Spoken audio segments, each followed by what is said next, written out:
Окей guys. За тэгвэл одоо ингээд e-commerce хийсэн 4 дахь сартаа яг ямар бараа зарсан бэ гэдэг та бүхэндээ бол хуваалцъя.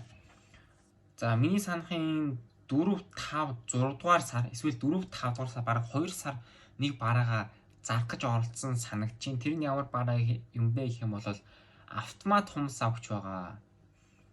За тэгээд би нэг 40 ширхгийг бол тэг зүгээр ерөөсө тест хийж үзэхгүйгээр өөрөө битэр чанарын шилжихгүйгээр шууд захиалцсан. Миний хамгийн том алдаануудын нэг бол энэ бол байсан. Хэрвээ та e-commerce хийж байгаа бол мэдээж бидний зөв документ хийж л байгаа л та. Тэгэхээр барааны чанарыг өөрөө шалгаарай. Эхлээд зах зээл дээр тест хийж үзээрэй. Тэгээд болохоор яг энэ үедээ уулангууд нийт 10 ширхгийг бол зарсан юм байна. Тэгээд автомат хумс зарагчийг би бараг 2 сар зарах гэж оролцсон. Ерөөсөө зарч чадаагүй. Эхлээд өөрөө юу гэх юм одоо инфлюенсерүүд байдаг да жижигхэн инфлюенсерүүд тухайн инфлюенсерүүдэд би өөрөө бараагаа өгөө заавал хувь тохиръя. Нэг борлуулалт бүрээс хэдэн хувь гэдэг юм те тохирсон. Тэгээд яг миний бараа маань өөрөө чанар руу хардсан үзэмж онцгүй байсан учраас нөгөө хүмүүс маань за би энэ барааг чи хардлаа би тань ингээд контент хийж өгөхгүй.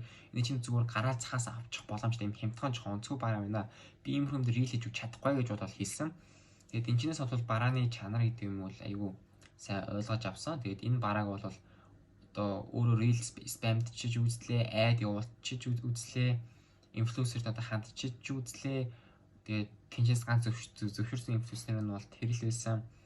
Тэгээд яг ч нэг бэлнээр авчирсан байдаг, зарлаа гаргацсан байдаг, зарж чадахгүй мөнгө одоо нөгөө яг зарлаа бол гаргацсан л та 10 ширхэг зараа. Тэгээд Монгол нь ерөөс ашиг хийж чадаагүй. Тэгээд бүхэлдээ 2-2 сар тэнтэйгээ зууралч чинь ерөөсөө 2 сар нэг бараагаа зарахад зарч чадахгүй болгоод нөгөө хүн чинь нөгөө ингээд ажил нь урагшлахгүй болгоод нэг урам авдаггүй те нэг урам авахгүй болоод тэрэнгүү за зүрэнтэй болд юм уу гэдэг ч юм уу те одоо чинь 4 сар 5 сар нийлээ тасралтгүй үед ерөөс ашиг хийж чадсангүй шүү дээ.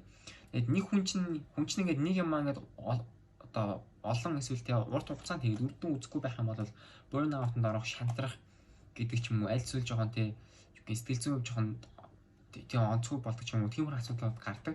Надад бол 4, 5, 6 дахь сардууд бол тийм юм болсон. Би барыг наа чи энийг бараг 3 сар зарсан.